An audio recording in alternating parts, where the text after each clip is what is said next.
El mundo antiguo de Tartesos ha llegado a su fin y se diluye con los nuevos movimientos culturales y migratorios procedentes de otros puntos de la península ibérica.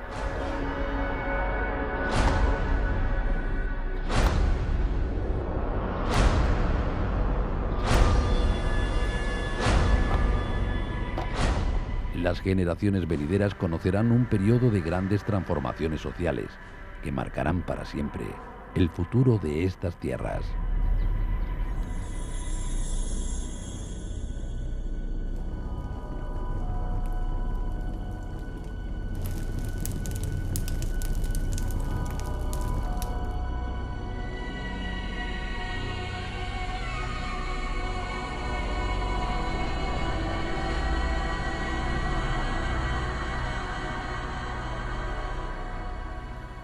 Turdetanos, túrdulos, célticos, lusitanos y betones ocuparon la actual Extremadura. La delimitación territorial que tuvo nuestra región en el siglo IV a.C. es aproximada, pues se desconoce con exactitud los límites establecidos por las tribus.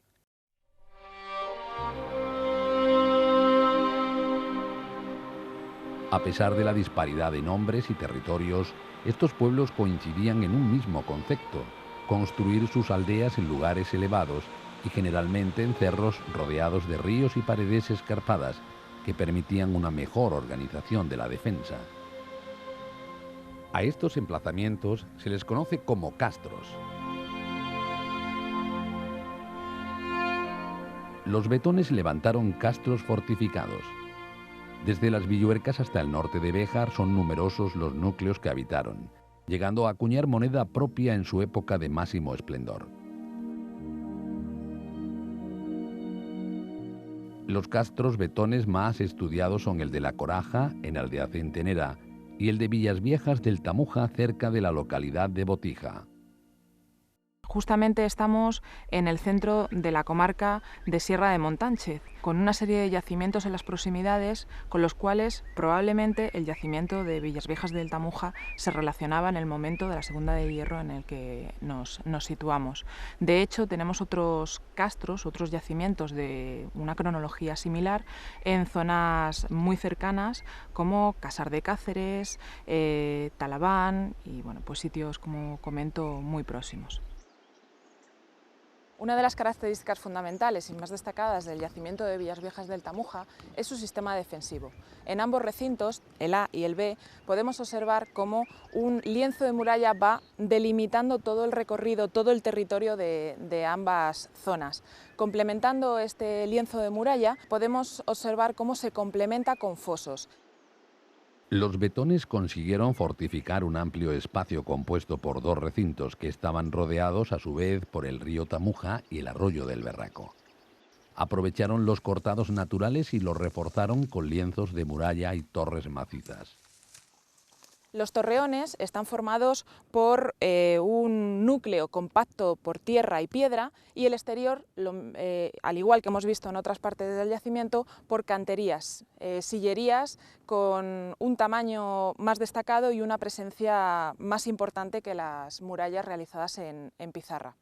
En este lienzo de muralla, lo más importante, lo más destacado, es que conservamos unas cuantas hileras de la muralla original. Debemos extrapolar este sistema constructivo a todo el recinto B del yacimiento de Villas Viejas. Esto, evidentemente, con unos cuantos metros de alzado mayor del que conservamos. Toda la muralla realizada en cantería, en sillería de granito, ha sido sustituida por la pizarra, que es el elemento autóctono, que es la materia prima de la zona. Desgraciadamente, fruto de esas reutilizaciones, probablemente para las viviendas de la localidad de Botija.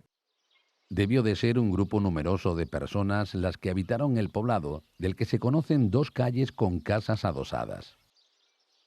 Lo que está conservado es un zócalo de piedra, de mampuesto, de pizarra. Posteriormente, sobre eso, tendríamos una pared de adobe, que desgraciadamente ha desaparecido con el paso del tiempo, y pensamos que la cubierta de estas viviendas estaría realizada con materiales perecederos, con ramas, con juncos. Lo que sí se ha localizado son los restos de una cocina. Tenemos restos de un horno realizados con ladrillos, vasijas en los que se almacenarían restos de alimentos y molinos de piedras con los que se procesaría el cereal que probablemente se cultivaría en las proximidades del yacimiento, del castro.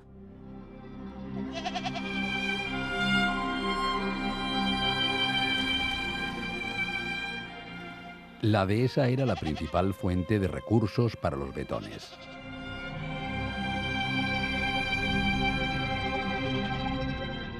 Las tijeras para esquileo aparecidas en el castro de Villasviejas del Tamuja evidencian la importancia del ganado para estas tribus, pues su dieta alimentaria dependía básicamente de las cabras, las ovejas o las vacas. Carnes y productos transformados como el queso aportan más calorías con las que combatir los rigores del duro invierno. Además, el queso se conserva más tiempo que la leche y es fácil de transportar.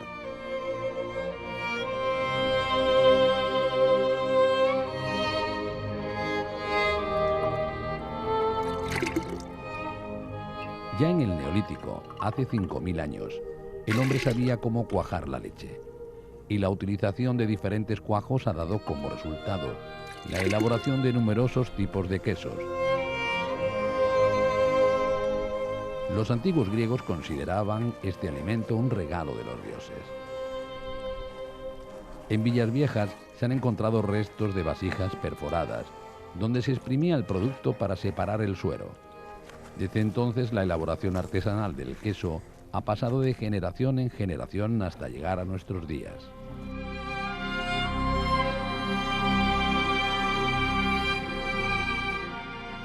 El ganado es el principal elemento inspirador del arte vetón. Lo más destacado gira en torno a las piezas zoomorfas talladas en granito que representan a toros, jabalíes y cerdos, más conocidos como berracos. En Villasviejas del Tamuja han aparecido hasta 7 de estas esculturas, de las que no se sabe con certeza su significado. Los expertos barajan varias hipótesis que van desde la protección y fertilidad del ganado hasta la relación con la religiosidad y la muerte. En una sociedad jerarquizada, los símbolos relacionados con el respeto a los fallecidos y antepasados evolucionan con la talla en granito de piezas antropomorfas. Las estelas de guerreros dejan de ser piedras planas grabadas para convertirse en formas humanas que portan armas y símbolos de prestigio social. La muerte ha sido para los pueblos antiguos uno de los ritos en los que destacar la figura y la familia del difunto. Pero sí que se han excavado algunas necrópolis en Alcántara, en La Coraja, en Botija, que efectivamente nos dan una idea del grado de riqueza, del grado de ese reparto de riqueza y de algunos elementos especialmente significativos desde el punto de vista social y político, como pueden ser los ajuares de guerrero.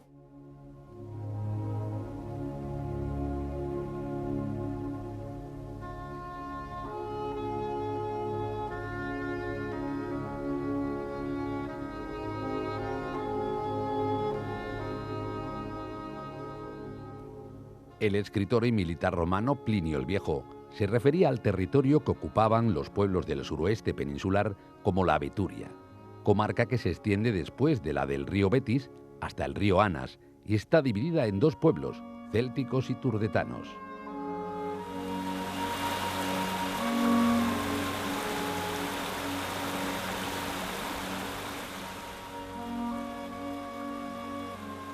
En lo alto de un cerro conocido como Capote, se descubre en 1985 un poblado amurallado de unas 3 hectáreas de extensión.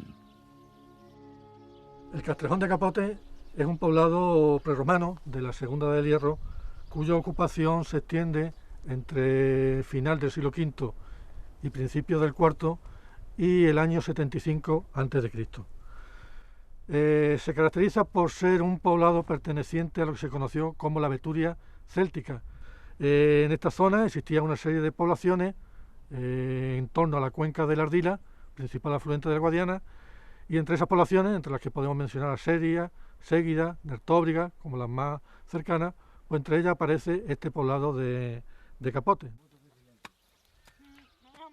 Para defender el entramado urbano, los habitantes del lugar construyeron un foso de 3 metros de profundidad. Tras esta barrera, levantaron una muralla en la que se abría la puerta principal, flanqueada por robustos bastiones.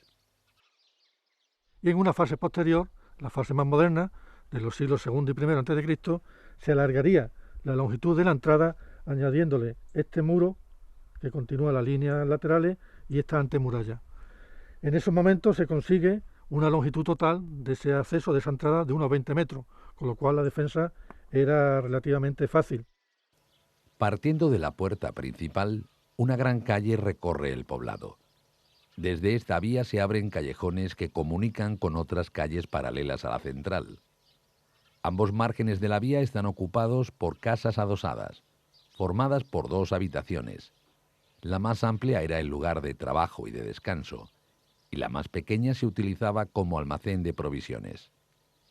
En el centro de la calle principal aparece el edificio más importante del poblado. Estamos ante el llamado altar o santuario de Capote. Como se puede ver, es una estancia que está abierta hacia la calle central, con el suelo de pizarra más alto que el nivel de la calle, 3 de los muros con bancos de piedra adosados y en el centro de la estancia una mesa de piedra. En esta estancia, en el altar, estarían situados en los bancos los grandes jefes de los clanes que formaban el poblado y algún jefe religioso. Ellos irían sacrificando animales y los irían repartiendo a los habitantes del poblado, a las personas que participaron en ese ritual. Y en ese conjunto de personas estaría formado por al menos 300 individuos. Tiempos tormentosos se aproximan para los pobladores de estas aldeas. A miles de kilómetros se va a decidir el futuro de todos ellos. El apogeo y la expansión política y militar de la ciudad de Roma es imparable. Después de numerosas guerras conocidas como púnicas, Cartago, la otra gran potencia, no pudo contener el avance romano, dejándole abierta la navegación por el Mediterráneo. La consiguiente invasión de Hispania por la pujante República Romana solo fue cuestión de tiempo.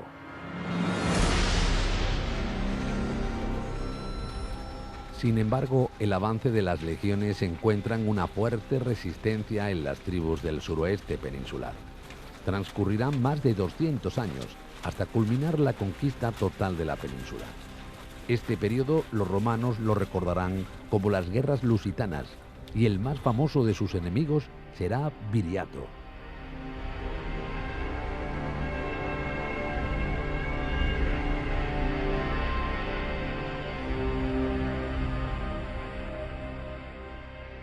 La biografía de Viriato se sustenta en las crónicas de los historiadores romanos que idealizaron la figura del líder guerrero.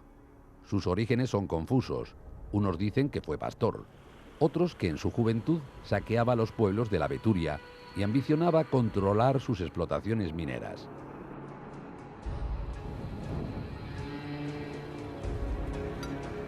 También cuentan que Viriato, siendo niño, escapó del genocidio perpetrado por el general Galba, que ordenó asesinar a más de 9.000 indígenas.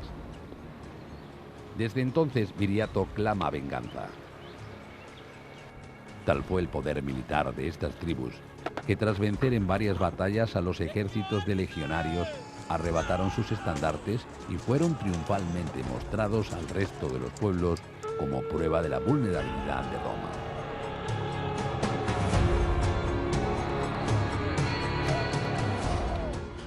Humillado, el Senado otorgó a Viriato el título de amigo del pueblo romano y rey de una Lusitania independiente.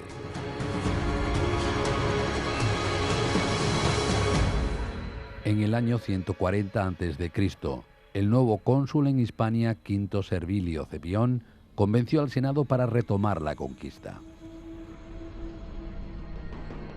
Cepión se introduce en territorio indígena y asedia el castro de Erisana, a la espera de que Viriato acuda en ayuda del poblado amigo. Alrededor de 15.000 soldados romanos organizan en apenas unas semanas un campo de batalla de 300 hectáreas de extensión.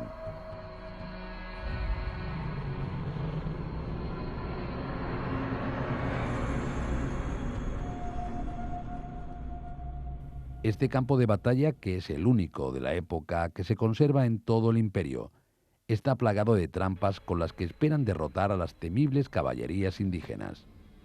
Pero Viriato, experto en la guerra de guerrillas, evita el enfrentamiento directo con los romanos y no sabemos cómo consigue liberar Erisana. Finalmente, Viriato fue víctima de una traición y murió asesinado mientras dormía, posiblemente en algún lugar entre Azuaga y Toledo. Consecuencia de aquel acto es la célebre frase que el cónsul romano dirigiera a los asesinos cuando éstos reclaman su recompensa: Roma no paga a traidores. Viriato fue el más famoso, pero hubo numerosos líderes tribales que se opusieron al invasor. Un invasor que irá avanzando lenta pero inexorablemente. Se atisban de una forma muy clara en destrucciones violentas de los castros, a las que suceden rápidas reconstrucciones, pero probablemente ya tuteladas en gran medida por el mundo romano. Tuteladas y pactadas, como por ejemplo refleja la de Editio de Alcántara, donde se establecen unas condiciones bastante duras, bastante definidas, de cómo han de vivir a partir de esa anexión al mundo romano, qué tipo de tributos tienen que presentar, etcétera, etcétera. Es decir, que efectivamente la fase de la romanización es larga, complicada e incluso conoce su propia crisis interna allá por el siglo I a.C. en el marco de las llamadas guerras civiles. Los castros conquistados a los indígenas se incorporan a las defensas romanas, que establecen un control férreo del territorio.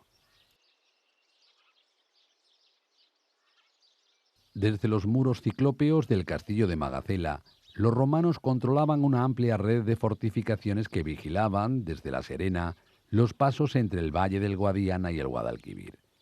En los cerros más elevados se asientan estas fortificaciones llamadas ópidas o recintos en altura. En la actualidad se conocen más de 20 de estos recintos.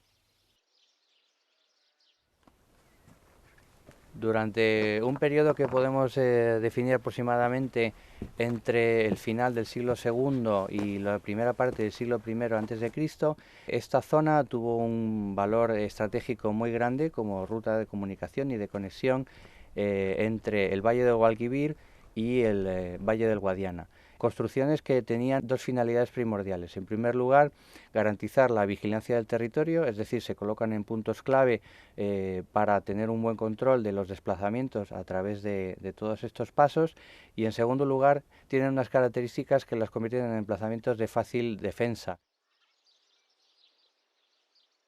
Para construir estas fortificaciones se utilizó la roca existente en las inmediaciones. Los farallones de cuarcita fueron la cantera de la que extrajeron los bloques con los que levantar las murallas. El estudio de estos asentamientos fortificados revela que se construyeron siguiendo un esquema bastante homogéneo y que se repite de manera bastante sistemática en el amplio número de casos que conocemos. Este esquema consistiría, en primer lugar, en una gran construcción de muros de aparejo ciclópeo que estaría en la zona más alta, rodeada de varios recintos formados por muros de gran aparejo que delimitarían una o varios aterrazamientos que formarían parte del recinto fortificado. También hay que destacar el enorme esfuerzo que supondría colocar estos enormes bloques con grandes desniveles y con una gran dificultad en la configuración del terreno. Durante esta etapa de crisis e inseguridad, la población rural residente en el valle debió de ser escasa. Sí se han encontrado en el interior de la fortaleza la cimentación de lo que debieron de ser viviendas. En el siglo I a.C., Hispania es dividida en dos provincias. Casi la totalidad de la península ibérica ha quedado definitivamente bajo el control político y militar de Roma. El inicio y el desarrollo de la romanización que afecta específicamente a las poblaciones prerromanas, tanto a célticos como túrdulos, como por supuesto vetones. Y esos nuevos pilares sobre los cuales va a montar o va a desarrollarse la romanización y la reorganización del territorio son los célebres ópidas de la Veturia, o al menos así lo entendemos nosotros, los que Plinio y Estrabón recogen en sus textos.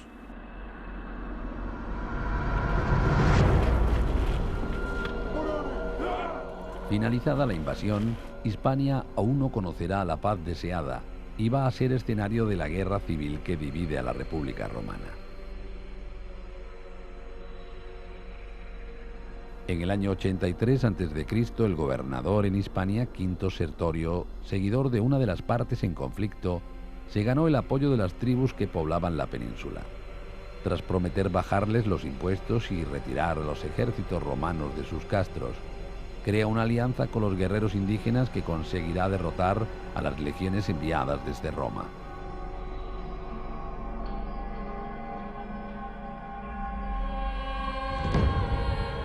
Durante una década de enfrentamientos, Sertorio se convirtió en un personaje mítico entre su ejército, formado por indígenas y soldados romanos. Testigo de aquellos enfrentamientos es el recinto Torre de Hijo Vejo.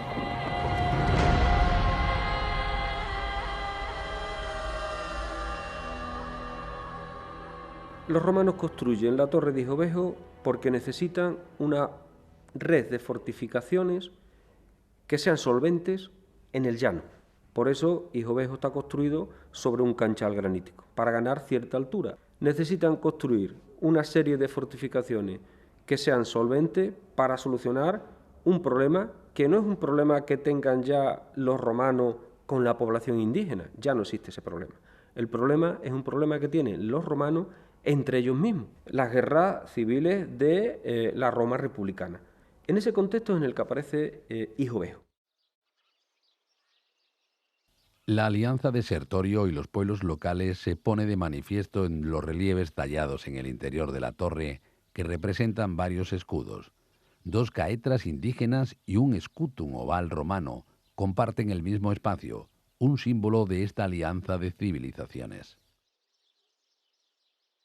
A través de la única puerta existente se accede a las dependencias interiores, que son muy estrechas. La torre sufrirá un incendio que obligará a reconstruir el edificio.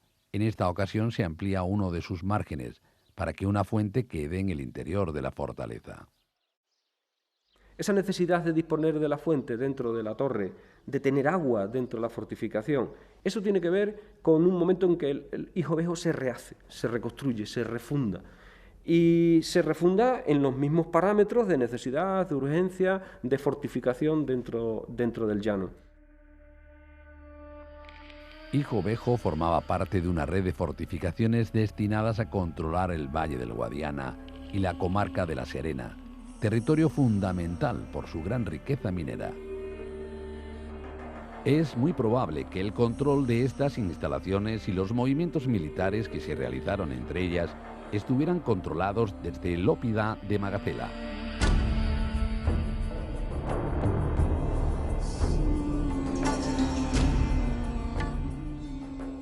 Magacela, que siglos atrás había resistido la invasión romana y que, según algunas leyendas, en el interior de sus muros ciclópeos se refugiaron las tropas de Viriato, es ahora lugar estratégico para los seguidores de Sertorio, que siguen infligiendo derrotas a los romanos.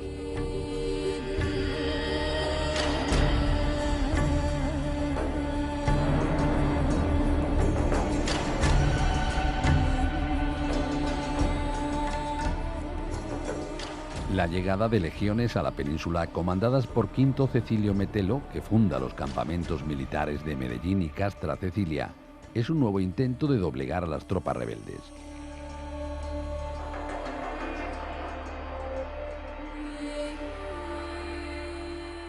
Castra Cecilia, también conocido como Cáceres el Viejo, fue un campamento militar permanente que podía albergar a una legión y su entorno civil.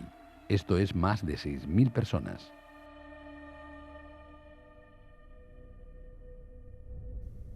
Estaba dotado de un sistema defensivo formado por murallas y fosos que delimitaban una extensión de 24 hectáreas.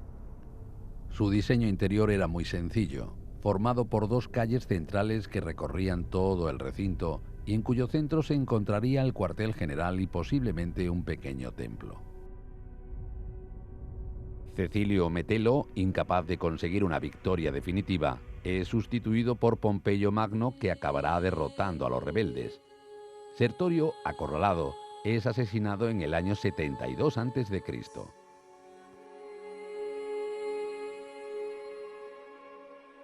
Roma no perdonó a los pueblos que se sublevaron junto a Sertorio, y en represalia castros como el de Capote fueron destruidos y obligados sus habitantes a abandonar el poblado.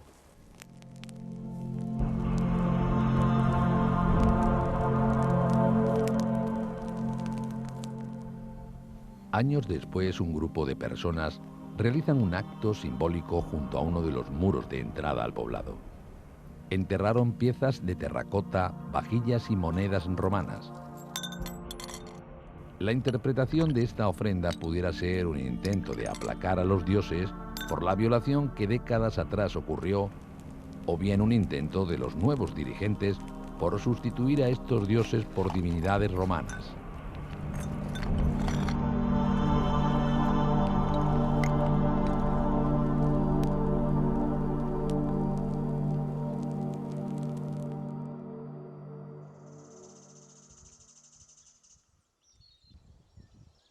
Roma ha apostado fuerte por este territorio y reactiva la extracción de minerales recuperando viejas minas y poniendo en funcionamiento nuevos yacimientos como la mina de la Jaiona, de la que se obtiene el mineral para la fundición de hierro.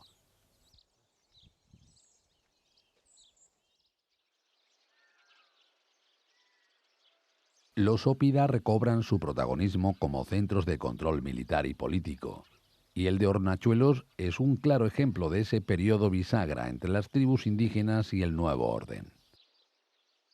El ópidum republicano de Hornachuelos, como otros ópidos de la Beturia, su origen tenga que ver en parte con la puesta en valor de todo el potencial minero metalúrgico de plomo argentífero de la Sierra de Hornachos. De hecho, hay minas explotadas a fin de obtener plata para pagar lógicamente a los ejércitos, a fin de obtener plomo, que es el subproducto de la plata, que se destinarían en las grandes obras públicas, en las canalizaciones fundamentalmente, que se están desarrollando ya en una Bética estabilizada, en una Bética romana y que se está construyendo al estilo romano. Hornachuelos tiene un complejo sistema defensivo compuesto por fosos, terraplenes y hasta 3 recintos fortificados. En el interior hay grandes aljibes para el abastecimiento de agua. Una gran obra civil para un corto periodo de tiempo. Apenas 2 siglos de vida, de secuencia, una vida muy intensa, porque todas las fases constructivas que hemos detectado son reconstrucciones sobre destrucciones, y Hornachuelos es un vivo retrato de esa conflictividad que conlleva la integración de este territorio al mundo romano. A los pies del monte sobre el que se eleva el Ópida encontramos 2 cementerios, lo que pone de manifiesto que allí vivió y murió mucha gente. Si en un primer momento la gente de Hornachuelos se enterraba bajo unos ritos que consistían esencialmente en la cremación del cadáver, la deposición de los restos en una urna, su localización en un hoyo, pero siempre con un sentido colectivo, progresivamente ese rito va cambiando hacia cremaciones individuales donde el muerto se quema y se entierra en el mismo sitio y donde los ajuares son auténticos kits adquiridos en los mercados emeritenses. Estamos hablando ya lógicamente del siglo I de la era. Roma ha puesto en marcha un plan estratégico que pretende reconducir las costumbres indígenas hacia una realidad romana.